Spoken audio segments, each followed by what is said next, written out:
Eləcə də günahlar insanda asilikləri pis görməyi qəlbindən çıxarır.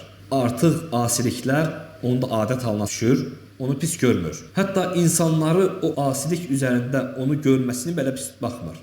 Onu insanlara danışmağa belə utanmır. Bu da fasiqlərin yanında ən ləzzətli şeydir, günahları danışması. Hətta onlar etdikləri günahlara görə fəxr edirlər. Fəxrlə danışırlar ki, mən belə elədim, gedib filan yerdə filan işi gördüm, fəxrlə danışırlar. Bu qism insanlar Allah qorusun, bağışlanmayan insanlardır. Tövbə qapılarını öz üzərinə bağlayan Peyğəmbər sallallahu əleyhi və səlləm bu qism insanlar barəsində buyurur ki, ümmətimin hamısı bağışlanacaq, yalnız günahı aşkarda edənlərdən başqa. Allahın qula gizlətdiyi bir şeyi sabahladığı vaxtı insanlara danışandır. Deyər ki, ey filan kəs, mən belə-belə işlər gördüm.